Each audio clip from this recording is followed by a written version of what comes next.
So right now we're going to go over the key of D flat, also known as C sharp. So the key of D flat, it's the black key that's right over C. So middle C, or just C in general.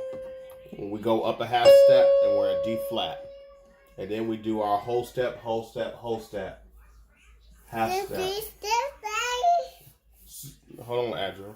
So we do the root, whole step, half step, whole step, whole step, whole step, half step, root. So we're going to do 2 whole steps from the root, then a half step, then 3 whole steps, then we'll do a half step that brings us back to our root, and that'll be the scale and the key. So in other words, D flat goes whole step to E flat. Then from E flat, it goes a whole step to F. Then F does a half step to G flat or F sharp.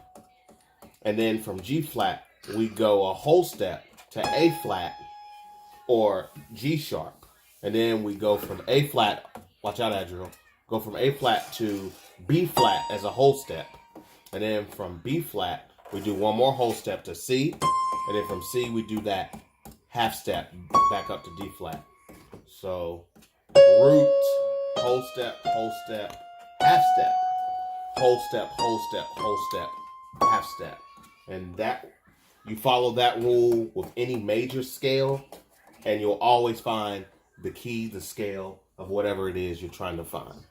So for right now, it's D flat. But if you were to do E flat, if you were to do F, if you were to do B, if you were to do A flat, no matter what you do, if you follow root, whole step, half step, whole step, half step, you will find the major scale of any key. So we're practicing with D flat. So in our last lesson, we did C. And so with C, we were learning not only the scale,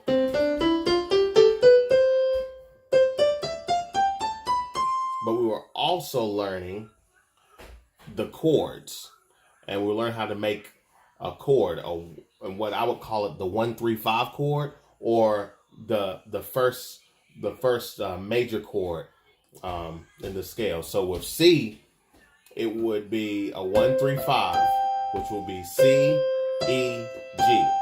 So C, E, G would make the 1 chord in the key of C. And so the way it would go is 1, 2, 3, 4, 5, 6, 7, and then 8 and 1 is the same thing. So you just do 1. It'll just be an octave higher from here, octave higher from here, octave higher from here. So those are, because there's 7 notes until it reaches the octave of the same note it started at, of the root, because there's 7 notes to there in one scale. It's the same thing with the chords. It'll be 7 major chords leading up. Same thing applies to D flat. And you find the 1-3-5 the same way you did in C in D flat. And the way you find that is when you do your whole step, half step, whole step, half step, is whichever the first, third, and fifth note is, that 1-3-5. So 1, 2, 3, 4, 5, 6, 7, 1. 1, 2, 3, 4, 5, 6, 7, 1. Whatever the 1, 3, and 5 in that is, that's going to give you your first actual chord for that key. And so the scale, the key of D flat, we're going to be looking for the 1 chord. And I'm doubling up for the bass. So I'll play on my right hand the 1-3-5, and for the bass I'll play just the actual root or the key. So G. So if I was to go up the scale to the 2 chord, I would go to the 2, the 4, and the 6. So it's 1-3-5, 2-4-6, 3-5-7, 4-6-1, So we go 4, 6, 1, 5, 7, 2. I'm losing space right here. 5, 7, 2. Let me move down here. 5, 7, 2. And then we go 6, 1, 3, 7, 2, 4. And then from here, 1, 3, 5 again.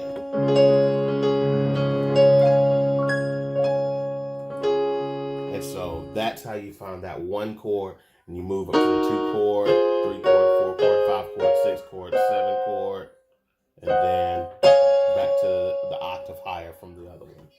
So that's how you found the D flat with the 1 chord. And from there, you know, you have that.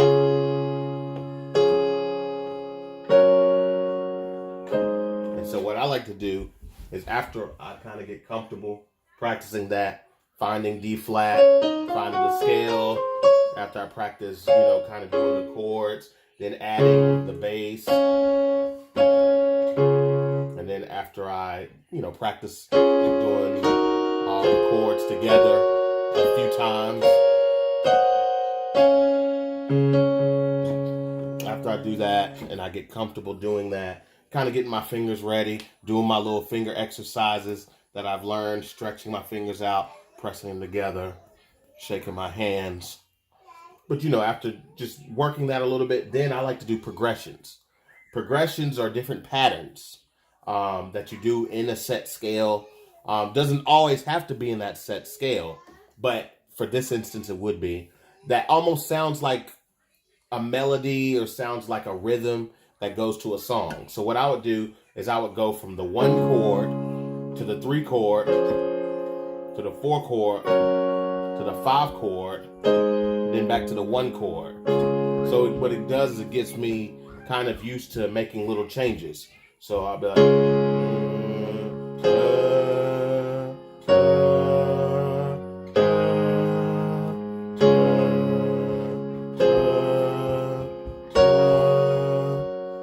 and what I like to do is I would like to call out the numbers, and then I would like to call out the actual notes. Because what that does is it teaches you not to just memorize the sound, but to memorize the theory. That's the biggest key for this. You want to memorize the theory. You want to know what the numbering is, but you also want to know what the notes are. So you want to know that right here you're playing a D flat, you're playing a F, you're playing a A flat, and that 1, 3, 5 for this key is going to be a D flat, a F, a A flat. Just in case if you forgot, C is going to be right there. The middle C is always going to be right there. Let me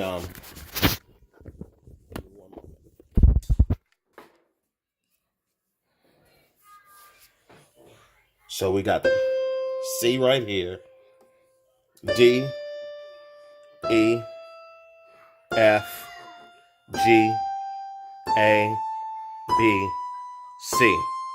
Same down here.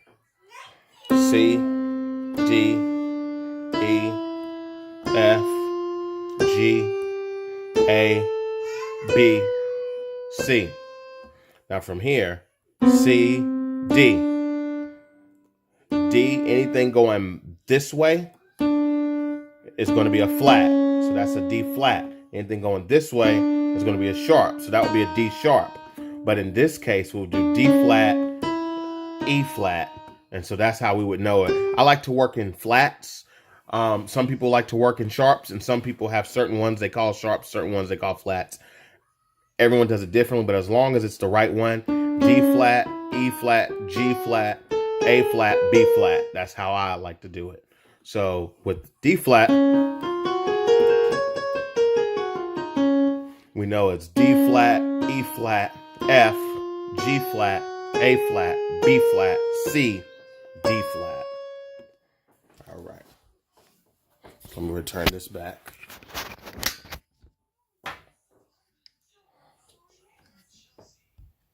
All right. So now that we got that pretty much figured out, let me just there we go. So yeah, so now that we know that,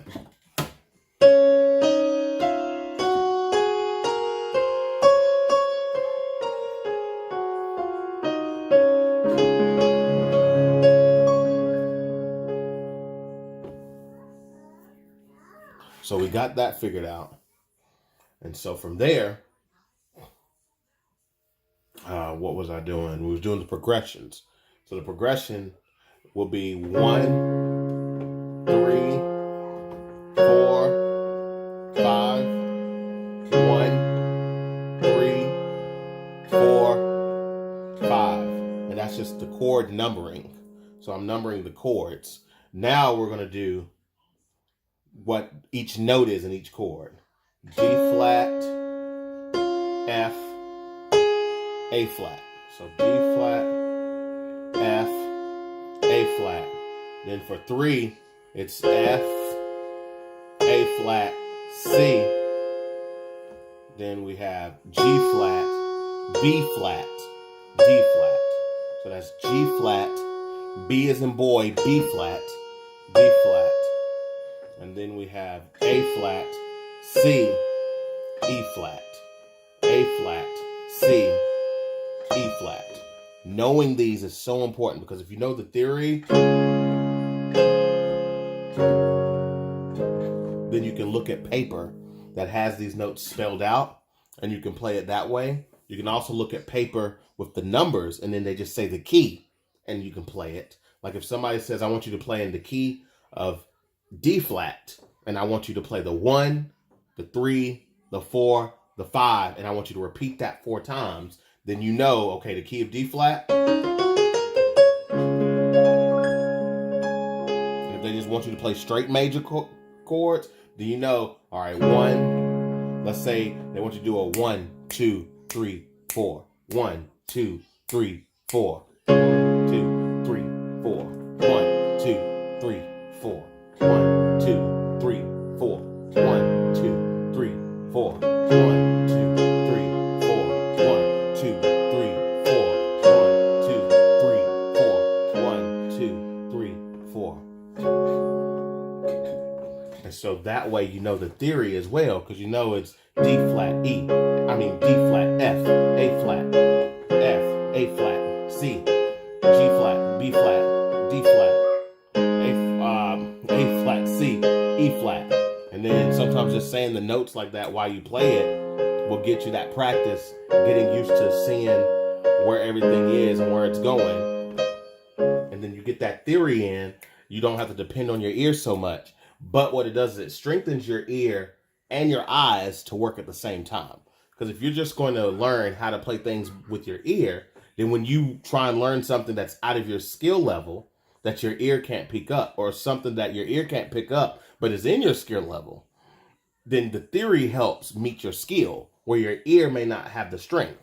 And that's where playing with your ear can sometimes get in the way and hinder you, because if you depend on it, it will fail you. It's failed me plenty of times where I thought I heard something that I didn't hear. It's failed me plenty of times where I couldn't keep up with what I was hearing with my skill level. That didn't happen as much because my ear was a lot stronger than my skill level was for the longest. But eventually I got to a place where my skill had to be used when I was trying to learn how to actually read music, like actually read like real music, where I took a class and I had to actually learn the time signatures. I had to learn each different note. I had to learn, the speed, how it works, the tempo of each songs.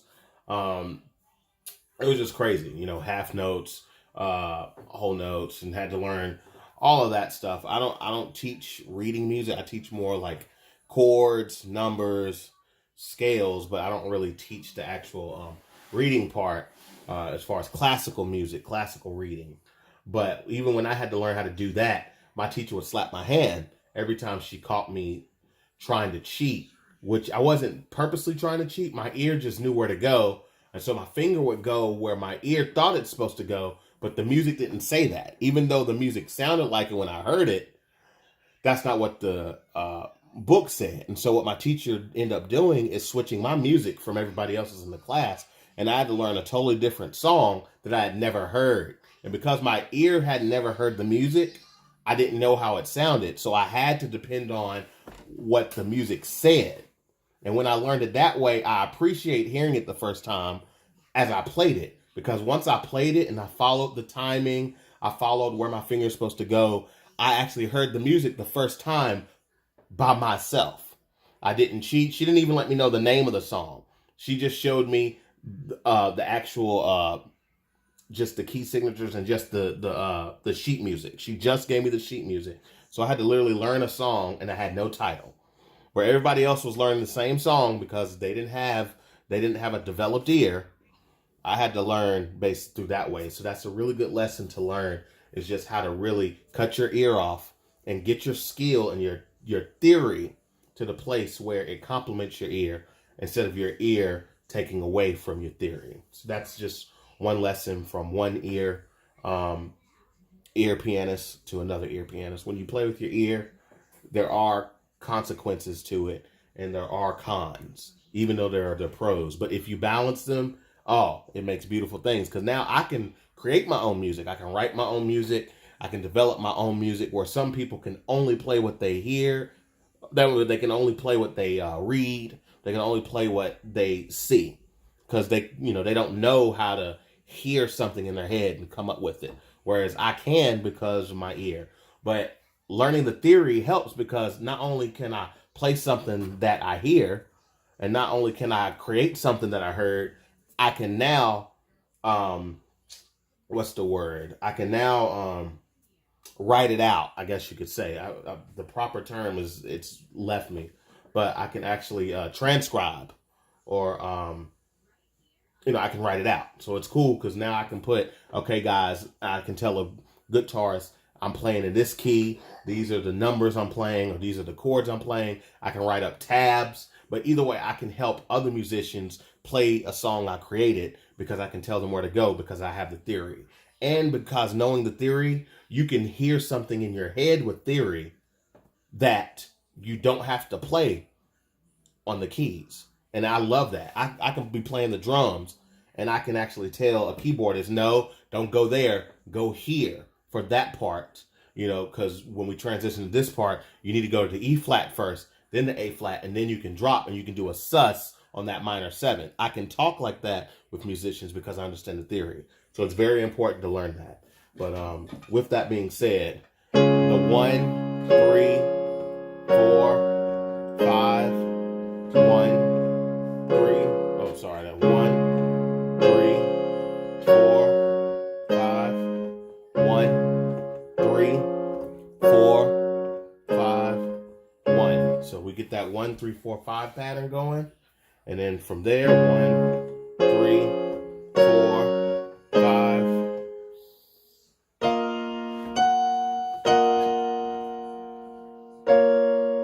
So we'll go from 1, 3, 4, 5, and then we'll go 6.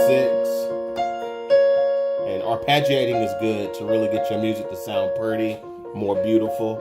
So just taking a whole chord and just breaking it up. Going from the 6, 5, 4, 6,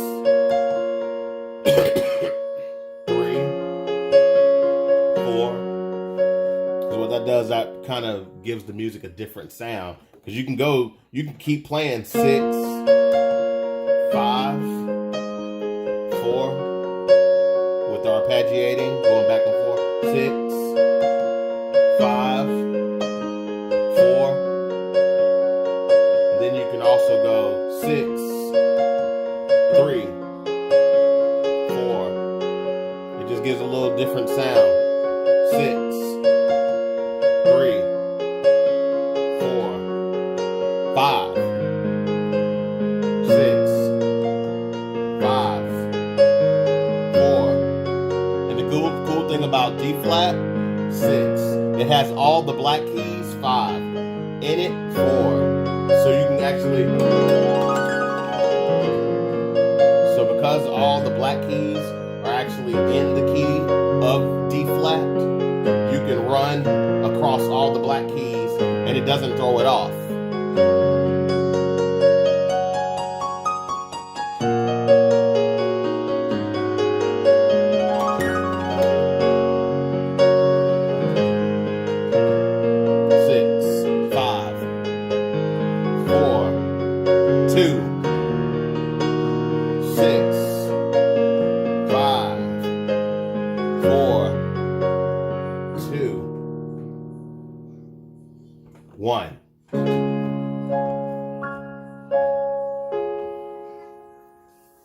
So that gives you an example of how that works. So that's the main part of the lesson. There's more I'll show you. This video is getting kind of long, so I'm going to send this first, and then I'm going to see if I can send another video that's, you know, a little bit shorter, but that'll kind of give a little bit more. I just wanted to give this part because this is going to be the part, you know, you'll need to be practicing, getting good at. I also want to show you minors, how to find the minor scale, because minors are very fun, very somber, a lot deeper. Some people even call minor the sad version of a major, because where major sounds, minor sounds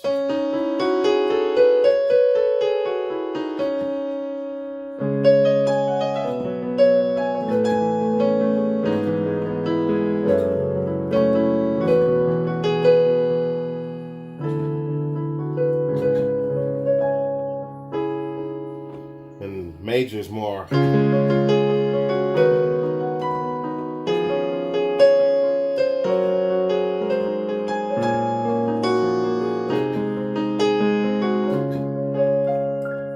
So yeah, so minor has a different feel, but it's really cool. It has its own, formula to how you find the minor scale. Where with major, it's the root, whole step, half step, whole step, half step. Minor is different, so we'll go over that in the next video.